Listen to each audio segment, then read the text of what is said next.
أعوذ بالله من الشيطان الرجيم. بسم الله الرحمن الرحيم. ولقد آتينا موسى 9 آيات بينات فاسأل بني إسرائيل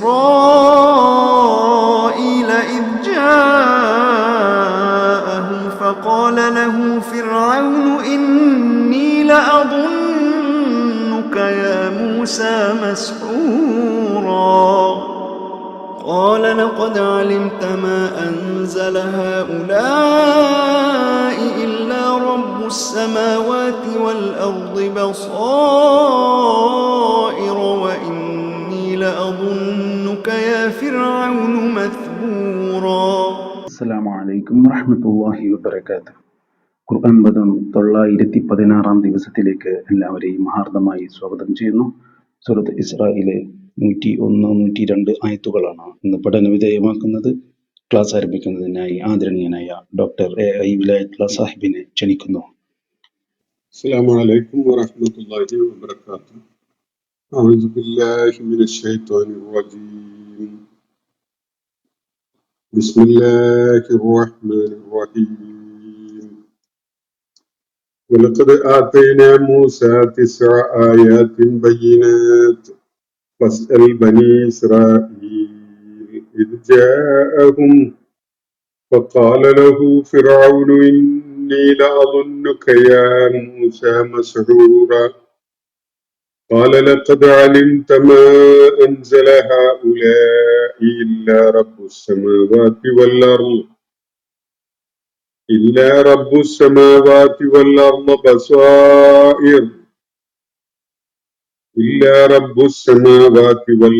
بصائر وإني لأظنك يا فرعون مثبورا صدق الله العلي العظيم.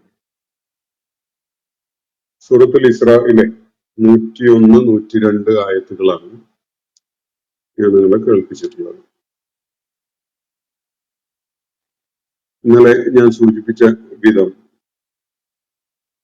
ഈ സൂറത്തിലെ ഈ ആയത്ത് മുതൽ വിഷയം അല്പം മാറുന്നത് കാണാം. പക്ഷെ അത് തുടർന്നു വരുന്ന ആശയങ്ങളുമായി വളരെ ബന്ധമുണ്ട് എന്നത് നമുക്ക് അതിന്റെ ആന്തരിക തലങ്ങളിലേക്കൊന്ന് ശ്രദ്ധ ചെലുത്തുമ്പോൾ ബോധ്യപ്പെടും. മുഹമ്മദ് നബി സല്ലല്ലാഹു അലൈഹി വസല്ലമയുടെ പ്രവാചകത്വമാണ് നമ്മൾ പിന്നിട്ട ആയത്തുകളിൽ മുഖ്യമായിട്ട് ഒരു വിഷയമായിട്ട് വന്നിരുന്നത്. മക്കയിലെ പ്രബോധിത സമൂഹം അദ്ദേഹത്തെ അള്ളാഹുവിന്റെ ദൂതനായിട്ട് അംഗീകരിക്കാൻ കൂട്ടാക്കാതിരിക്കുന്ന ഒരു വിഷയമാണ്. അവര് അതിനുള്ള ദൃഷ്ടാന്തങ്ങള്, തെളിവുകള്, അതിനു വേണ്ട അമാനുഷികമായ കാര്യങ്ങൾ കാണിച്ചുകൊണ്ട് അത് ബോധ്യപ്പെടുത്തണം എന്നാണ് ആവശ്യപ്പെട്ടുകൊണ്ടിരിക്കുന്നത്. അതിനുള്ള പ്രതികരണമായിട്ട് 2 മറുപടികൾ ഇതിനകം നമ്മൾ കാണുകയുണ്ടായി. ഒന്ന്, അള്ളാഹു ദൃഷ്ടാന്തങ്ങൾ അവതരിപ്പിക്കുന്നതിന് അള്ളാഹു പിന്തുടർന്നു വരുന്ന ഒരു സുന്നത്ത് എന്താണ് എന്നത് നേരത്തെ വ്യക്തമാക്കപ്പെടുകയുണ്ടായതാണ്. ഈ സൂറത്തില് അതിന്റെ ഏകദേശം ഒരു 50 ആയത്തുകളൊക്കെ പിന്നിട്ട ഭാഗത്ത് വ്യക്തമാക്കുന്നുണ്ട്. അള്ളാഹുവിന്റെ നടപടിക്രമം ഒരു സമൂഹത്തിലേക്ക് ഒരു ദൂതനെ നിയോഗിച്ചയച്ചു കഴിഞ്ഞാൽ അവർക്ക് വസ്തുതകൾ ബോധ്യപ്പെടാൻ വേണ്ട യുക്തിക്കും ബുദ്ധിക്കും നിരക്കുന്ന സകല തെളിവുകളുമായിട്ടാണ് പ്രവാചകൻ, ആ ദൂതൻ കടന്നു വരുന്നത്. അത് ഉൾക്കൊള്ളാനോ ബോധ്യപ്പെടാനോ അംഗീകരിക്കാനോ സന്നദ്ധരാവാതെ അമാനുഷ്യ ദൃഷ്ടാന്തങ്ങൾ കാണിക്കണം എന്ന് പറയുന്ന ആ സമൂഹത്തോട് അള്ളാഹു പറയുന്നത്, അത്തരം ദൃഷ്ടാന്തങ്ങൾ അള്ളാഹു കാണിക്കുന്നത് ഒരു അവസാന നടപടി എന്നുള്ള നിലക്കാണ്. അത്തരം ദൃഷ്ടാന്തങ്ങൾ കാണിക്കപ്പെട്ടതിന് ശേഷവും ആ സമൂഹം വിശ്വസിക്കാൻ കൂട്ടാക്കുന്നില്ലെങ്കിൽ അവരുടെ നേരെ അള്ളാഹുവിന്റെ നടപടി തീർച്ചയായിട്ടും ഉണ്ടാകും എന്നതാണ് അവിടെ സൂചിപ്പിക്കപ്പെടുകയുണ്ടായത്. അതാണ് അള്ളാഹുവിന്റെ അത് സംബന്ധമായിട്ടുള്ള സുന്നത്ത്.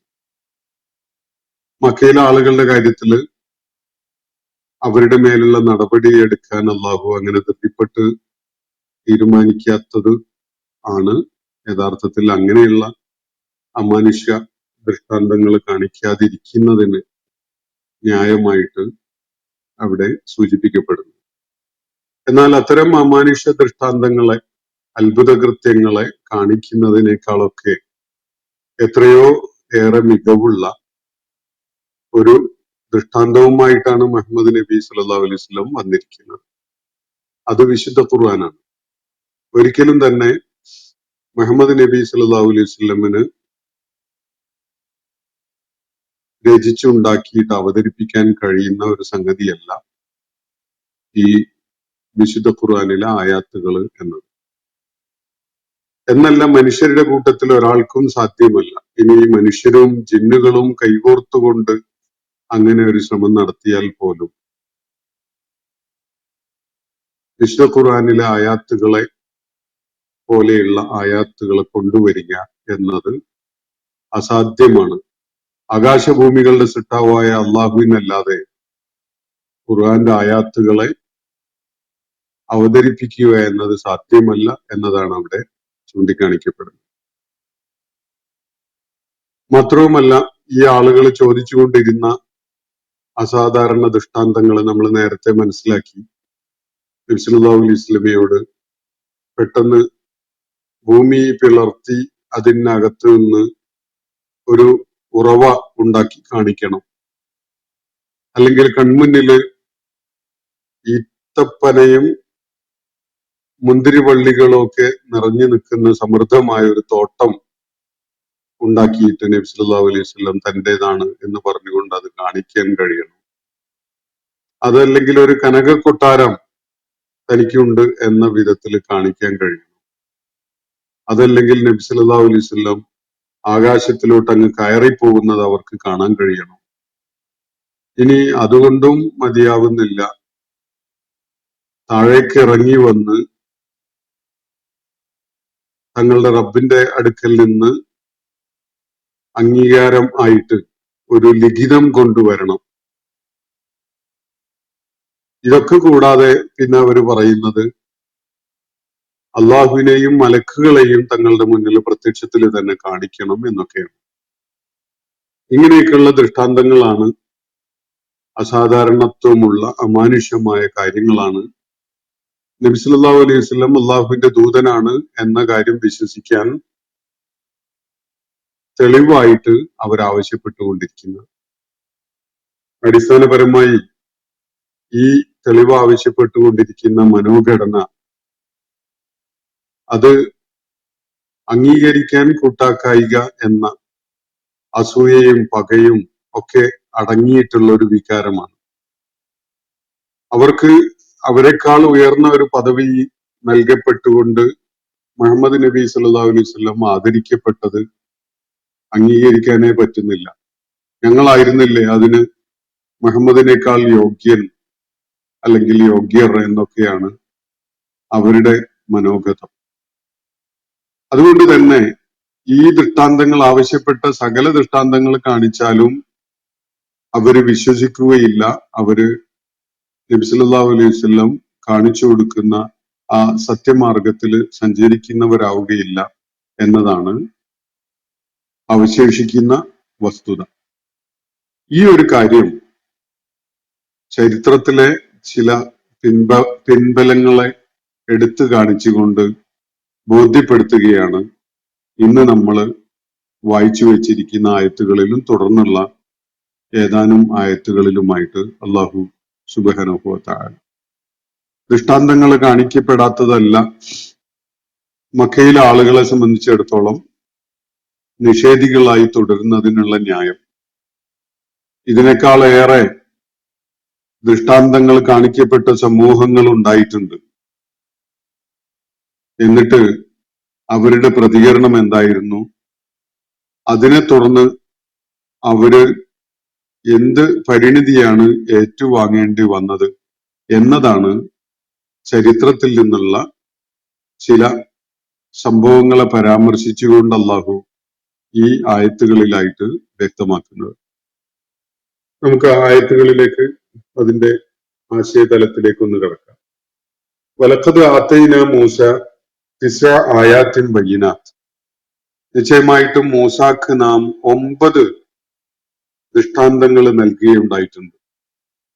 9 ആയാത്തുകൾ, എണ്ണിപ്പറയാവുന്ന 9 അമാനുഷ കാര്യങ്ങള് മൂസ അലൈഹിസ്സലാമിന് അള്ളാഹുവിന്റെ ദൂതനാണ് എന്നത് ഈജിപ്തിലെ ഫിറോവിന്റെ ആളുകൾ ഉൾപ്പെടെയുള്ള സമൂഹത്തെ ബോധ്യപ്പെടുത്താൻ വേണ്ടി അള്ളാഹു മൂസ അലൈഹിസ്സലാമിന് നൽകിയിട്ടുണ്ടായിരുന്നു. മൂസ അലൈഹിസ്സലാമിന്റെ സംഭവബഹുലമായ ജീവിത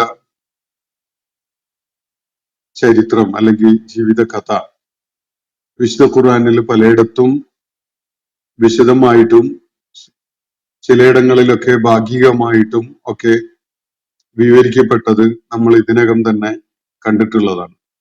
വിശുദ്ധ ഖുർആനിൽ ഏറ്റവും ഏറെ പരാമർശിക്കപ്പെടുന്ന ഒരു ജീവിത ചിത്രം മൂസ അലൈഹി ഇസ്ലാമിൻ്റെതാണ്. മൂസ അലൈഹി ഇസ്ലാം ആണ് ഒരുപക്ഷെ ലോകം കണ്ട ഏറ്റവും വലിയ ധിക്കാരിയായ ഒരു ഭരണാധികാരിയുടെ അടുക്കലേക്ക് അള്ളാഹുവിന്റെ ദൂതൻ എന്നുള്ള നിലക്ക് കടന്നു ചെന്നുകൊണ്ട് വളരെ സുപ്രധാനമായ ഒരു വിഷയം ഉന്നയിച്ചുകൊണ്ട് രംഗത്ത് വരുന്നു. ആ ഭരണാധികാരിയെ, ഫറോവയെ അള്ളാഹുവിലുള്ള വിശ്വാസത്തിലേക്ക് ക്ഷണിച്ചു എന്നതിന് പുറമെ അയാളുടെ ഭരണത്തിന് കീഴിൽ ഞെരിഞ്ഞമർന്നു കഴിയുകയായിരുന്ന, അവിടെ അടിമത്തത്തിൽ കഴിഞ്ഞുകൊണ്ടിരുന്ന ബനു ഇസ്രായേൽ സമൂഹത്തെ എന്റെ കൂടെ വിട്ടേക്കണം, എന്നോടൊപ്പം പോകാൻ അവരെ അനുവദിക്കണം, അവരെ വിമോചിതരാക്കണം എന്ന് പറഞ്ഞുകൊണ്ടാണ് മൂസ അലൈഹി ഇസ്ലാം തന്റെ ദൗത്യം നിർവഹിക്കുകയുണ്ടായത്. ആ സംഭവങ്ങളൊക്കെ നമുക്ക് വിശദമായിട്ട് നേരത്തെ മനസ്സിലാക്കാൻ സാധിച്ചിട്ടുള്ളതാണ്. നമുക്ക് എല്ലാവർക്കും അത് അറിയുകയും ചെയ്യും. ആ സംഭവബഹുലമായ ദൗത്യ നിർവഹണത്തിന്റെ ഒരു ഏട് അള്ളാഹുവിടെ എടുത്തു കാണിക്കുകയാണ്. നിശ്ചയമായിട്ടും തന്റെ ദൗത്യ നിർവഹണത്തിന്റെ ഭാഗമായിട്ട് മൂസ അലൈഹി ഇസ്ലാമിന് നാം 9 ദൃഷ്ടാന്തങ്ങൾ നൽകുകയുണ്ടായിട്ടുണ്ട്. ഈ 9 ദൃഷ്ടാന്തങ്ങൾ ഏതൊക്കെയാണ് എന്നത് സൂറത്തുൽ അഅറാഫിൽ അള്ളാഹു വിശദമാക്കിയിട്ടുണ്ട്. ഞാൻ വളരെ സംക്ഷിപ്തമായിട്ടത് സൂചിപ്പിക്കാം. ഈ 9 ദൃഷ്ടാന്തങ്ങൾ എണ്ണിപ്പറഞ്ഞ് തന്നെ സൂറത്തുൽ അഅറാഫിൽ വ്യക്തമാക്കപ്പെടുന്നുണ്ട്. ശരിക്കും പറഞ്ഞാൽ അവ ഇതൊക്കെയാണ്. ഒന്ന്, അദ്ദേഹം തന്റെ കയ്യിലുണ്ടായിരുന്ന വടി നിലത്തിട്ട് പാമ്പിന്റെ രൂപത്തിലുള്ള ഒരു രൂപമാറ്റം ഉണ്ടാവുന്നതാണ് കാണിച്ചു കൊടുക്കുന്നത്. അത് കേവലം സിഹറിൻ്റെതായ മാജിക് ചെയ്തുകൊണ്ടുള്ള ഒരു തോന്നിപ്പിക്കലല്ല, യഥാർത്ഥത്തിൽ തന്നെ പാമ്പായി മാറുന്ന ഒരു ദൃശ്യമാണ്. രണ്ടാമത്തത്, കക്ഷത്തിൽ കൈ വെച്ചിട്ട് അത് വെളിയിലേക്ക് എടുക്കുമ്പോൾ സൂര്യനെ പോലെ തിളങ്ങുന്ന ഒരവസ്ഥ. അത് രണ്ടാമത്തെ ഒരു ദൃഷ്ടാന്തമായിട്ട് അദ്ദേഹം കാണിക്കുകയുണ്ടായിട്ടുണ്ട്. മറ്റൊന്ന്,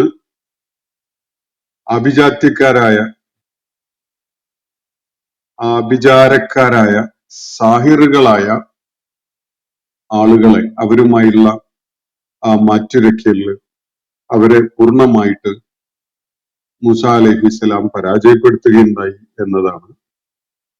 അവരൊക്കെയും തന്നെ മൂസ അലൈഹിസ്സലാമിന്റെ അനുയായികളായി മാറുന്ന വിധത്തിൽ അവരെ തന്റെ മുഅ്ജിസത്ത് കൊണ്ട് വിസ്മയിപ്പിച്ചു എന്നതാണ് മൂസ അലൈഹിസ്സലാമിന്റെ അമാനുഷികമായി അവരെ കാണിക്കപ്പെട്ടിട്ടുള്ള ദൃഷ്ടാന്തങ്ങളിലൊന്ന്. വേറെ ഒന്ന്, മൂസ അലൈഹി ഇസ്ലാമിന്റെ പ്രവചനം ആണ്. ചില പ്രവചനങ്ങൾ അദ്ദേഹം നടത്തുകയുണ്ടായിട്ടുണ്ട്. ഒന്ന്, അത് ഒന്നിനു പുറകെ ഒന്നായിട്ട് സംഭവിച്ച, അവരെ ബോധ്യപ്പെടുത്തുന്നതിന് വേണ്ടിയുള്ള അടയാളങ്ങളായിട്ട് കാണിക്കപ്പെട്ട സംഭവങ്ങളാണ്. ഒന്ന് പ്രളയമാണ്, വെള്ളപ്പൊക്കം. മറ്റൊന്ന് നാട്ടിലുടനീളം കാർഷിക മേഖലയിലൊക്കെ വിശേഷിച്ചും വെട്ടുകിളികള് വളരെ ഭീകരമായ വിധത്തിൽ വന്ന് ആക്രമിക്കുന്ന വെട്ടുകിളികളുടെ സാന്നിധ്യം ഉണ്ടാക്കിയതാണ്. ഇതൊക്കെ മൂസ അലൈഹി ഇസ്ലാം പ്രവചിച്ച കാര്യങ്ങൾ സംഭവിച്ച് അവര് കൺമുന്നിൽ കണ്ട കാര്യങ്ങളാണ്. വേറെ ഒന്ന് വളരെ അസാധാരണമായ വിധത്തില് ഫാന് പെരുകുക എന്നതായിരുന്നു. ആളുകൾക്കൊക്കെ ഭയങ്കര അസ്വസ്ഥത ഉണ്ടാക്കുന്ന വിധത്തില് ഒരു ഇൻസെക്ട് അമിതമായിട്ട് പെരുകുകയും അവർക്ക് അതുകൊണ്ട് വലിയ പ്രയാസം ഉണ്ടാകുന്ന ഒരു അവസ്ഥ ഉണ്ടാവുകയും ചെയ്തു എന്നതാണ്. ചിലർ അതിനെ ചെള്ള് പോലെയുള്ള ജീവിയായിട്ടും പരിഗണിക്കാറുണ്ട്. എന്തായാലും ആ വിധത്തില് മനുഷ്യന് താമസ ഇടങ്ങളിലൊക്കെ തന്നെ അവരെ വല്ലാതെ പ്രയാസപ്പെടുത്തുന്ന വിധത്തിൽ അത് പെരുകി വർദ്ധിച്ചു. ഇതാണ് മറ്റൊന്ന്. വേറെ ഒന്ന്, ആളുകൾക്ക് അറപ്പുളവാക്കുന്ന വിധത്തിൽ തവളകൾ പെരുകുക എന്നൊരു സംഗതിയാണ്. വേറെ ഒന്ന്, രക്തം എല്ലായിടത്തും ഇങ്ങനെ ഉറ്റി വീഴുന്ന, മനുഷ്യന്റെ രക്തം ഇങ്ങനെ ഉറ്റി വീഴുന്ന ഒരു കാഴ്ച, ഒരു അനുഭവം. അവരുടെ മൂക്കുകളിൽ നിന്ന് ഒക്കെ ആയിട്ട് ധാരാളം രക്തം സ്രവിച്ചു വരുന്ന ഒരവസ്ഥ ഉണ്ടായിട്ട് അവരുടെ ചുറ്റുപാടും അതുപോലെ അവരുടെ ജലസ്രോതസ്സുകളിലൊക്കെ രക്തം അങ്ങനെ കലരുന്ന ഒരവസ്ഥ ഉണ്ടായിക്കൊണ്ടും മൂസ അലൈഹി ഇസ്ലാമിന്റെ ഒരു അസാധാരണ ദൃഷ്ടാന്തം കാണിക്കപ്പെടുകയും. ദൈവിക ദൃഷ്ടാന്തം മൂസ അലൈഹി ഇസ്ലാം അവർക്ക് കാര്യങ്ങൾ ബോധ്യപ്പെടുത്തുന്നതിന് വേണ്ടി നേരത്തെ പ്രവചിച്ചുകൊണ്ട് തന്നെ കാണിക്കപ്പെട്ടതാണ് ഇതൊക്കെ തന്നെ. ഇതൊക്കെയാണ് മൂസ അലൈഹി ഇസ്ലാം ആ സാഹിറുകൾക്ക് വലിയ പ്രാധാന്യമുണ്ടായിരുന്ന ഒരു കാലഘട്ടത്തിൽ ആഭിചാരക്കാരും മാരണം ചെയ്യുന്നവരും മാജിക് കാണിക്കുന്നവരും ഒക്കെ വലിയ സ്വാധീനം നേടിയിരുന്ന ഒരു കാലഘട്ടത്തില് അവർക്കൊന്നും ചെയ്യാൻ കഴിയാത്ത വിധത്തിലുള്ള പല അത്ഭുത കൃത്യങ്ങളും കാണിച്ചുകൊണ്ട് മൂസ അലൈഹി സ്വലാം അവരെ കാര്യങ്ങൾ ബോധ്യപ്പെടുത്താൻ വേണ്ടി ശ്രമിക്കുകയുണ്ടായിട്ടുണ്ട്. അപ്പൊ ഇതിലേക്ക് സൂചന നൽകിക്കൊണ്ടാണ് സൂറത്തുൽ അഹ്റാഫിൽ വിവരിക്കുന്ന ഈ സംഗതികളെ പരാമർശിച്ചുകൊണ്ടാണ് അള്ളാഹു കൂടെ പറയുന്നത്, വലഖദ് ആതൈന മൂസ തിസ്അ ആയാത്തിൻ ബയ്യിനാത്ത്. നിശ്ചയമായിട്ടും തെളിമയാർന്ന വ്യക്തതയുള്ള കാര്യങ്ങൾ ആളുകൾക്ക് ബോധ്യപ്പെടാൻ ഉപകരിക്കുന്ന വിധത്തിലുള്ള 9 ദൃഷ്ടാന്തങ്ങൾ നിശ്ചയമായിട്ടും നാം മൂസാക്ക് നൽകിയിട്ടുണ്ടായിട്ടുണ്ട്. ഫസ്അൽ ബനി ഇസ്രായീൽ, അതുകൊണ്ട് പ്രവാചകരെ താങ്കൾ ഇസ്രായേൽ സന്തതികളോട് ചോദിച്ചു നോക്കൂ, അങ്ങനെ ഉണ്ടായിട്ടുണ്ടായിരുന്നില്ലേ, ആ ഘട്ടത്തിൽ അവരുടെ പ്രതികരണം എന്തായിരുന്നു എന്നതൊക്കെ. ഫസ്അൽ ബനി ഇസ്രായീൽ ഇത് ജാഅഹും, അദ്ദേഹം അവരിലേക്ക് കടന്നു ചെന്ന ആ ഘട്ടത്തിൽ എന്താണ് അവരുടെ പ്രതികരണം ഉണ്ടായിരുന്നത് എന്നത് ബനു ഇസ്രായേൽ സമൂഹത്തോട് ഒന്ന് ചോദിച്ച് മനസ്സിലാക്കൂ. ബനു ഇസ്രായേല്യരായ ആളുകൾ നബി സല്ലല്ലാഹു അലൈഹി വസല്ലമയുടെ യാത്രക്കിടയിലും മറ്റുമൊക്കെ കാണാൻ കഴിയുന്ന വിധത്തിൽ പരിസരത്തൊക്കെ മദീനയിലും ചുറ്റുപാടും ഒക്കെ ഉണ്ടായിരുന്നു. അപ്പൊ നബി സല്ലല്ലാഹു അലൈഹി വസല്ലമയോടാണ് അള്ളാഹു കൂടെ പറയുന്നത്, ഫസ്അൽ ബനി ഇസ്രായേൽ, ബനു ഇസ്രായേല്യരോടൊന്ന് ചോദിച്ചു നോക്ക്. അവർക്കറിയാം അവരുടെ പൂർവകാലം, അവരുടെ ചരിത്രം, അത് അറിയുന്നവരാണ് അവർ. ബനു ഇസ്രായേൽ സമൂഹത്തോട് ചോദിച്ചു നോക്കൂ. ഇത് ജാഅഹും, മൂസ അലൈഹി സ്വലാം ഈ വിധത്തില് 9 വ്യത്യസ്തമായ ദൃഷ്ടാന്തങ്ങൾ കാണിച്ചുകൊണ്ട് അവരുടെ ഇടയിലേക്ക് കടന്നു വന്നപ്പോ എന്ത് പ്രതികരണമാണ് അത് അവരിൽ നിന്ന്, ആ നാട്ടുകാരിൽ നിന്ന് ഉളവാക്കുകയുണ്ടായത്? അതിനെ തുടർന്ന് ആ നാട്ടുകാരൊക്കെ ഏറ്റുവാങ്ങേണ്ടി വന്ന പരിണിതി എന്തൊക്കെയായിരുന്നു എന്നതൊക്കെ ഇസ്രായേൽ സമൂഹത്തോടൊന്ന് ചോദിച്ചു നോക്കൂ. ഇതാണ് അല്ലാഹു ഇവിടെ നിർദ്ദേശിക്കുന്നത്. ഫഖാല ലഹു ഫിർഔനു, എന്നിട്ട് തുടർന്ന് എന്തായിരുന്നു ഉണ്ടായത് എന്നതിനെ അള്ളാഹുവിടെ ചുരുക്കി പറയുകയാണ്. ആ സമൂഹത്തിന്റെ ഏറ്റവും ഉയർന്ന തലത്തിൽ ഇരുന്നിരുന്ന ഏറ്റവും ഏറെ അധികാരം കൈയാളിയിരുന്ന ഒരു വ്യക്തി എന്നുള്ള നിലക്ക് മൂസ അലൈഹി ഇസ്ലാമിന് ഏറ്റവും ആദ്യം തന്നെ അഡ്രസ് ചെയ്യാനുണ്ടായിരുന്നത് ഫറോവയെയാണ്. ഈ ഫറോവയുടെ പ്രതികരണം എന്തായിരുന്നു എന്നതാണ് ഇവിടെ ചൂണ്ടിക്കാണിക്കപ്പെടുന്നത്. ഫഖാല ലഹു ഫിറഔൻ. ഈ ദൃഷ്ടാന്തങ്ങളൊക്കെ കാണിച്ചുകൊണ്ട് മൂസ അലൈഹി ഇസ്ലാം സകലരെയും അള്ളാഹുവിന്റെ മാർഗത്തിലേക്ക് ആളുകളൊക്കെ ക്ഷണിച്ചപ്പോ ഫിറഔൻ അദ്ദേഹത്തോടായിട്ട് പറഞ്ഞു, ഇന്നീല അളുന്നുക യാ മൂസ മസ്റൂറ. മൂസ, നിനക്ക് സിഹ്ർ ബാധിച്ചിരിക്കുന്നു എന്നാണ് ഞാൻ കരുതുന്നത് എന്നാണ് ഫിറഔൻ മൂസ അലൈഹി ഇസ്ലാമിനോട് പറയുന്നത്. മൂസൻ, നിന്റെ ശത്രുക്കൾ ആരോ നിനക്ക് സിഹ്ർ ചെയ്തിട്ടുണ്ട്, നീ സിഹ്ർ ബാധിതനാണ്, അതുകൊണ്ടാണ് ഇങ്ങനെ പിച്ചും പേയും പറഞ്ഞുകൊണ്ടിരിക്കുന്നത് എന്നാണ് ഈ ദൃഷ്ടാന്തങ്ങൾ കാണിക്കപ്പെട്ടപ്പോ മൂസ അലൈഹി ഇസ്ലാമിനോട് അവരുടെ നേതാവായ ഈജിപ്തിലെ അന്നത്തെ ഭരണാധികാരിയായിരുന്ന ഫറോവ പറയുന്നത്. ഇന്ന് മക്കയിലെ ആളുകൾ നബി സല്ലല്ലാഹു അലൈഹി വസല്ലമയോട് ചോദിച്ചുകൊണ്ടിരിക്കുന്നതും ഇതുപോലെയൊക്കെയുള്ള ദൃഷ്ടാന്തങ്ങളാണ്. അമാനുഷിക കാര്യങ്ങളാണ് ദൃഷ്ടാന്തങ്ങളായിട്ട് ചോദിക്കുന്നത്. ചരിത്രത്തിലുടനീളം മനുഷ്യന് വിസ്മയമായി നിലകൊള്ളുന്ന ഖുർആൻ അവരുടെ മുന്നിൽ അവതരിപ്പിക്കപ്പെട്ടിട്ട് അത് അവർക്ക് ദൃഷ്ടാന്തമായി കാണാൻ അവരൊരുക്കമല്ല. എന്നിട്ട് ഇത്തരം ചില കാര്യങ്ങളാണ് അവർ ചോദിച്ചുകൊണ്ടിരിക്കുന്നത്. അപ്പോഴാണ് അള്ളാഹു മൂസ അലൈഹി ഇസ്ലാമിന്റെ സംഭവം ഇവിടെ വിവരിക്കുന്നത്. ഇതുപോലെയുള്ള 8-9 ദൃഷ്ടാന്തങ്ങളുമായിട്ടാണ് ഇവരിപ്പോ ആവശ്യപ്പെട്ടതുപോലെയുള്ള 9 ദൃഷ്ടാന്തങ്ങളുമായിട്ടാണ് മൂസ അലൈഹി ഇസ്ലാം തന്റെ ദൗത്യം നിർവഹിക്കാൻ വേണ്ടി ബനൂ ഇസ്രായേൽ സമൂഹത്തിന്റെ അടുക്കിലേക്കും അവരെ അടക്കി വാണിരുന്ന ഈജിപ്തിലെ ഭരണാധികാരികളുടെ അടുക്കിലേക്കൊക്കെ കടന്നു വന്നിട്ടുള്ളത്. അങ്ങനെ വന്ന ഘട്ടത്തില് എന്തായിരുന്നു അവരുടെ പ്രതികരണം? ഇതാണ് ചോദ്യം. ഫിറഔൻ അദ്ദേഹത്തോടായിട്ട് പറഞ്ഞത് ഇങ്ങനെയാണ്, ഇന്നീല അളുന്നുകയാ മൂസ മസ്റൂറ. മൂസ, നിനക്ക് സിഹ്ർ ബാധിച്ചിട്ടുണ്ട്, നീ ആഭിചാരത്തിന് വിധേയനായിട്ടുണ്ട്, നിനക്കെതിരെ ആരോ മരണം ചെയ്തിട്ടുണ്ട്. അതുകൊണ്ടാണ് നീ ഇപ്പോ ഇങ്ങനെയൊക്കെ പറയുന്നതും ഇങ്ങനെയൊക്കെ ചെയ്യുന്നതും എന്നാണ് അവര് ആ ഘട്ടത്തിൽ പറയുകയുണ്ടായത്. സമാനമായൊരു കാര്യം മുഹമ്മദ് നബി സല്ലല്ലാഹു അലൈഹി വസല്ലമയോട് മക്കയിലെ ആളുകൾ പറഞ്ഞത് നമ്മൾ ഈ സൂറത്തിൽ തന്നെ കാണുകയുണ്ടായി. മുഹമ്മദ് നബി സല്ലല്ലാഹു അലൈഹി വസല്ലം സിഹ്ർ ബാധിച്ചവനായതുകൊണ്ടാണ് ഇങ്ങനെയൊക്കെ പറയുന്നത്, അല്ലാതെ ഇത് ദൈവികമായ വെളിപാട് ലഭിച്ചത് ഒന്നുമല്ല എന്നാണ് മക്കയിലെ ആളുകൾ പറഞ്ഞുകൊണ്ടിരുന്നത്. നമ്മളിപ്പോ വായിക്കുന്ന സൂറത്തുൽ ഇസ്രായിലെ 47-ാമത്തെ ആയത്തില് ഇക്കാര്യം മക്കാര് പറയുന്ന വിധത്തിൽ നമുക്ക് കാണാം. ഇൻ തത്തബിഊന ഇല്ലാ റജുലൻ മസ്റൂറ. നബി സല്ലല്ലാഹു അലൈഹി വസല്ലമയെ പിൻപറ്റിയ നാട്ടുകാരോട് മക്കയിലെ ആളുകൾ പറയുകയാണ്, നിങ്ങള് സിഹ്ർ ബാധിച്ച ഒരാളെ അല്ലാതെ വേറെ ഒന്നുമല്ല പിൻപറ്റുന്നത്. ഇയാള് ദൈവത്തിന്റെ ദൂതനോ പ്രവാചകനോ അങ്ങനെയുള്ള ആളൊന്നുമല്ല. ഇത് സിഹ്ർ ബാധിച്ച ഒരാൾ മാത്രമാണ്. അങ്ങനെ സിഹ്ർ ബാധിച്ച ഒരാളെയാണ്, ഈ ആഭിചാര വൃത്തിക്ക് വിധേയനായ ഒരാളെ മാത്രമാണ് നിങ്ങൾ പിൻപറ്റുന്നത് എന്നാണ് നബി സല്ലല്ലാഹു അലൈഹി വസല്ലമയെ പരാമർശിച്ചുകൊണ്ട് നാട്ടുകാരോട് അവര് പറയുകയുണ്ടായത്. ഇതേ കാര്യമാണ് പണ്ട് മൂസ അലൈഹി ഇസ്ലാമിനോട് ഫിറഔൻ പറയുകയുണ്ടായത്. മൂസ, നീ ഇപ്പോ ഇങ്ങനെ ഞാൻ അള്ളാഹുവിന്റെ ദൂതനാണ് എന്നൊക്കെ പറഞ്ഞു വന്നുകൊണ്ട് ഈ വക അത്ഭുതങ്ങളൊക്കെ കാണിക്കുന്നത് നിനക്ക് ഭ്രാന്ത് വന്നതുകൊണ്ടാണ്. നിന്നെ അവര് സിഹ്ർ ചെയ്തുകൊണ്ട് ഭ്രാന്താക്കിയിരിക്കുകയാണ്.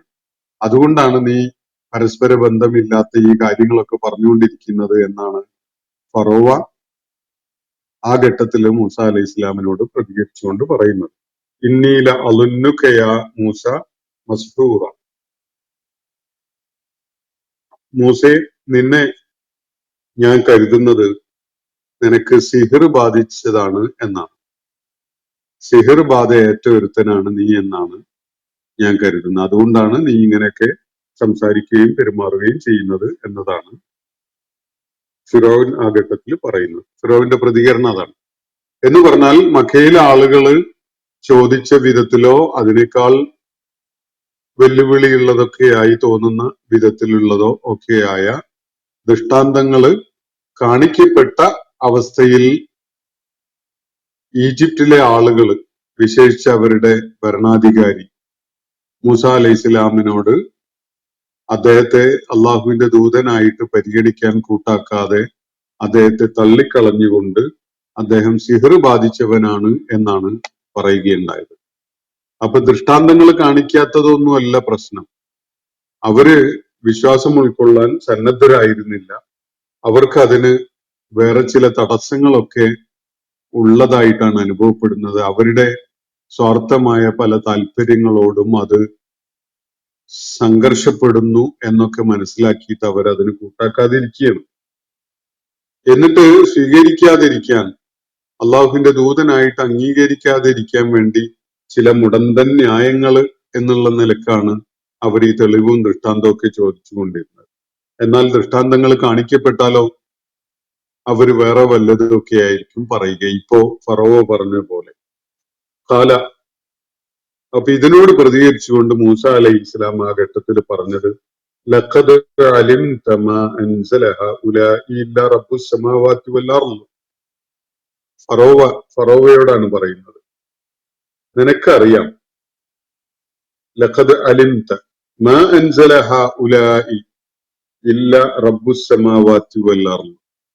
ആകാശങ്ങളുടെയും ഭൂമിയുടെയും നാഥനല്ലാതെ മറ്റൊരാളുമല്ല ഇവയൊക്കെ അവതരിപ്പിച്ചിട്ടുള്ളത് എന്നത് നിനക്ക് നന്നായിട്ട് അറിയാം.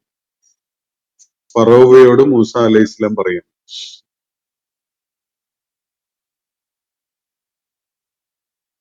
അള്ളാഹു അല്ലാതെ മറ്റൊരാളുമല്ല ഞാനിപ്പോ നിങ്ങളുടെ മുന്നിൽ അവതരിപ്പിച്ചിരിക്കുന്ന ദൃഷ്ടാന്തങ്ങളൊക്കെയും അവതരിപ്പിച്ചിട്ടുള്ളത്. അത് അള്ളാഹുവിൻ്റെത് മാത്രമാണ്. അങ്ങനെയുള്ള ദൃഷ്ടാന്തങ്ങൾ കാണിക്കാൻ അള്ളാഹുവിന് മാത്രമേ സാധിക്കുകയുള്ളൂ എന്നത് നിനക്ക് നന്നായിട്ട് അറിയാം.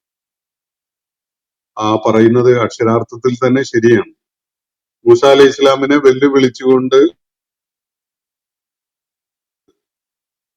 അദ്ദേഹം കേവലം ഒരു അഭിചാരം ചെയ്യുന്നവനാണ്, ഒരു സാഹിർ മാത്രമാണ് എന്നത് തെളിയിക്കുന്നതിന് വേണ്ടി നാട്ടിൽ അറിയപ്പെടുന്ന സകല സാഹിറുകളെയും ഒരുമിച്ച് കൂട്ടിയിട്ട് ഒരു മത്സരത്തിന് അവസരം ഒരുക്കിയത് ഫറോവയാണ്.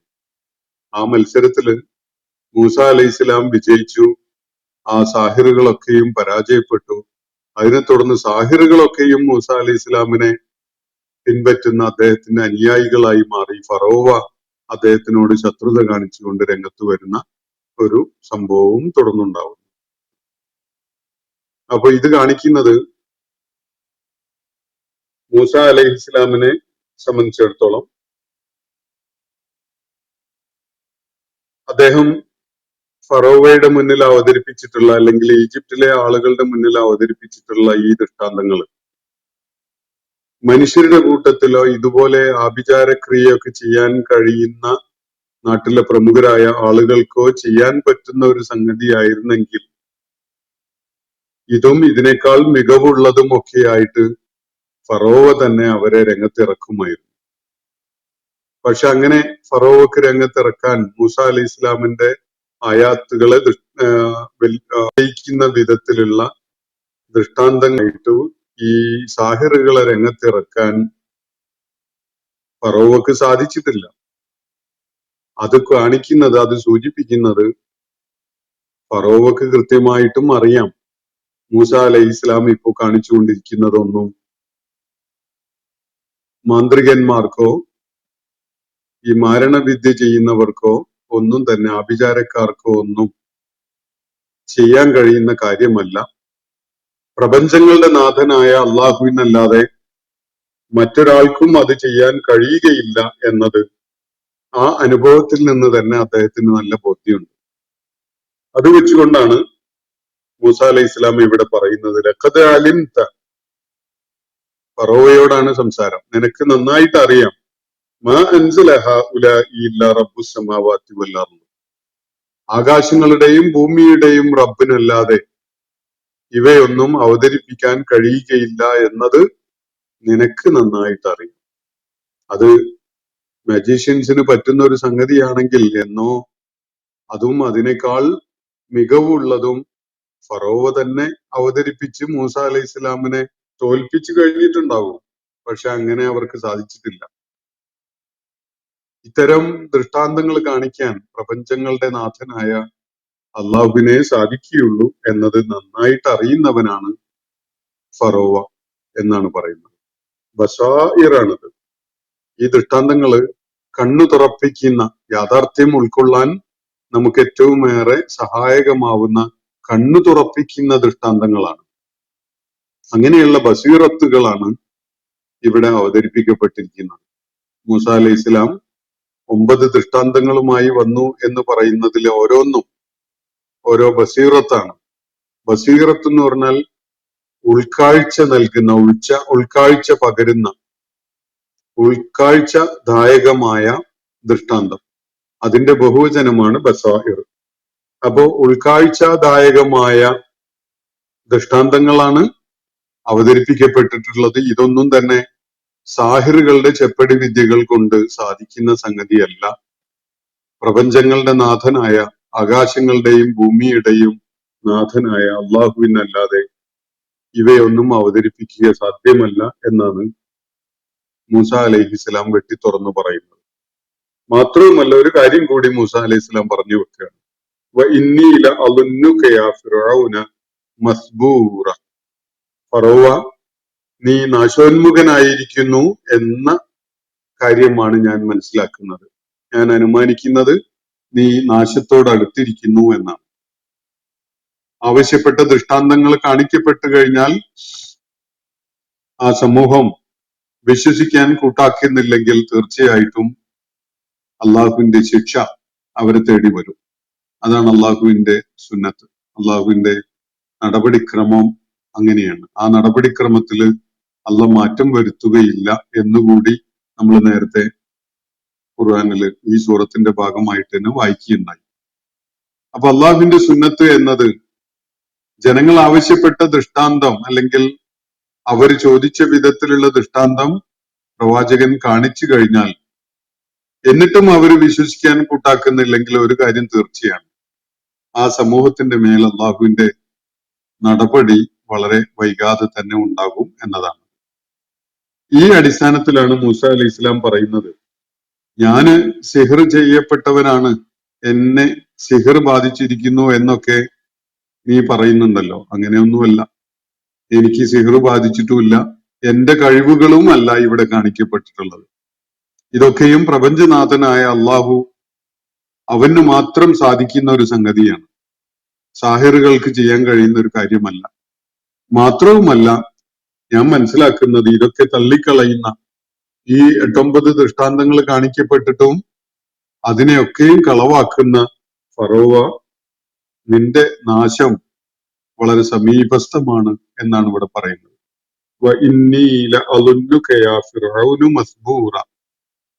ഞാൻ നിശ്ചയമായിട്ടും അനുമാനിക്കുന്നത്, ഞാൻ നിശ്ചയമായിട്ടും കരുതുന്നത് നിന്റെ നാശം അടുത്തിരിക്കുന്നു എന്നാണ്.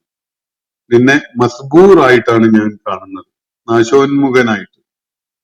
നിന്റെ നാശം, നീ നശിച്ചു പോകുന്ന, നിന്റെ മേൽ നാശം ഉണ്ടാകുന്ന ഒരു നടപടി വളരെ വൈകാതെ തന്നെ ഉണ്ടാകുമെന്നാണ് ഞാൻ കരുതുന്നത് എന്നാണ് ഒരു താക്കീതിന്റെയും മുന്നറിയിപ്പിന്റെയും ഒക്കെ സ്വഭാവത്തിൽ മൂസ അലൈഹി ഇസ്ലാം ഫറോവയോട് ആ ഘട്ടത്തിൽ പറയുന്നത്. പറയേണ്ട കാര്യങ്ങളൊക്കെ വ്യക്തതയോടുകൂടി മൂസ അലൈഹി ഇസ്ലാം പറഞ്ഞു കഴിഞ്ഞു. അവതരിപ്പിക്കേണ്ട കാര്യങ്ങളൊക്കെ അവതരിപ്പിച്ചു. സത്യമാർഗത്തിലേക്ക് ഫറോവയെ ക്ഷണിച്ചു. എന്നിട്ട് അവസാനമായിട്ട് അതിനെയൊക്കെ നിഷേധിച്ച് തള്ളിയ ഘട്ടത്തിൽ ഒരു താക്കീതും നൽകുകയാണ്. നീ വിനാശത്തിന്റെ വക്കിലാണ്, നീ മസ്ബൂർ ആകാൻ പോവുകയാണ്, ദൈവിക ശിക്ഷ നിന്നെ വൈകാതെ തന്നെ പിടികൂടും, നീ നാശത്തിൽ അകപ്പെടും. അതാണ് നിന്റെ കാര്യത്തിൽ ഞാൻ മനസ്സിലാക്കുന്ന സംഗതി എന്നാണ് മൂസ അലൈഹി ഇസ്ലാം ഫറോവയോട് ആ ഘട്ടത്തിൽ വെട്ടി തുറന്ന് പറയുന്നത്. പരോക്ഷമായിട്ട് ഇത് മക്കയിലെ ആളുകൾക്ക് കൂടിയുള്ള ഒരു വ്യക്തതയുള്ള താക്കീതാണ്. നിങ്ങൾ ദൃഷ്ടാന്തങ്ങൾ ചോദിച്ചുകൊണ്ടിരിക്കുകയാണ്. നിങ്ങളുടെ മുന്നിൽ അള്ളാഹുവിന്റെ ഏറ്റവും ശക്തമായ ദൃഷ്ടാന്തങ്ങൾ അവതരിപ്പിക്കപ്പെട്ട് കഴിഞ്ഞതാണ്. എന്നിട്ടും നിങ്ങൾ ഇത്തരം അത്ഭുതങ്ങൾ കാണിക്കണം എന്നാണ് പറഞ്ഞുകൊണ്ടിരിക്കുന്നത്. അത്ഭുതങ്ങള് നേരത്തെ ചോദിച്ചു വാങ്ങിയ അവരുടെ മുന്നിൽ പ്രത്യക്ഷമാവണം എന്ന് ആവശ്യപ്പെട്ടിട്ട് അങ്ങനെ നടപ്പാക്കപ്പെട്ട ചില സമൂഹങ്ങൾ ഉണ്ടായിട്ടുണ്ട് മുമ്പ്. അവരുടെ കഥകളൊന്ന് മനസ്സിലാക്കുന്നത് നല്ലതാണ്. ഉദാഹരണത്തിന് ഇവിടെ ഫറോവയുടെ അടുക്കിലേക്ക് മൂസ അലൈഹി ഇസ്ലാം കടന്നു വന്ന ആ സംഭവം അതൊന്ന് ഓർക്കുന്നത് നല്ലതാണ് എന്ന വിധത്തിൽ ഒരു താക്കീത് മക്കാർക്കും ഇതിൽ അടങ്ങിയിട്ടുണ്ട് എന്ന് കാണാൻ കഴിയും. ഞാൻ ഇന്നത്തെ സെഷൻ ഇവിടെ അവസാനിപ്പിക്കുകയാണ്. നബി സല്ലല്ലാഹു അലൈഹി വസല്ലമയുടെ ദൗത്യ നിർവഹണത്തിന്റെ മുന്നിൽ ഉണ്ടായിരുന്ന വെല്ലുവിളികളെ അഡ്രസ് ചെയ്യുന്ന വിധത്തിൽ ചരിത്രത്തിൽ നിന്ന് ചില കാര്യങ്ങൾ എടുത്ത് കാണിക്കുകയാണ് അള്ളാഹു ഇന്ന് നമ്മൾ വായിച്ച ആയത്തുകളിൽ. അള്ളാഹു നമ്മെ എല്ലാവരെയും അനുഗ്രഹിക്കുമാറാവട്ടെ. വാഖിർ ദഅവാന അനിൽ ഹംദുലില്ലാഹി റബ്ബിൽ ആലമീൻ. അസ്സലാമു അലൈക്കും വറഹ്മത്തുള്ളാഹി വബറകാതുഹു. ഇന്നത്തെ ഖുർആൻ പദം ഇവിടെ സമാപിക്കുന്നു. ഖുർആൻ പഠനത്തിൽ പങ്കെടുത്ത എല്ലാവർക്കും അല്ലാഹു അർഹമായ പ്രതിഫലം നൽകി അനുഗ്രഹിക്കട്ടെ. വആഖിറു ദഅവാനാ അനിൽ ഹംദുലില്ലാഹി റബ്ബിൽ ആലമീൻ. അസ്സലാമു അലൈക്കും വറഹ്മത്തുള്ളാഹി വബറകാതുഹു.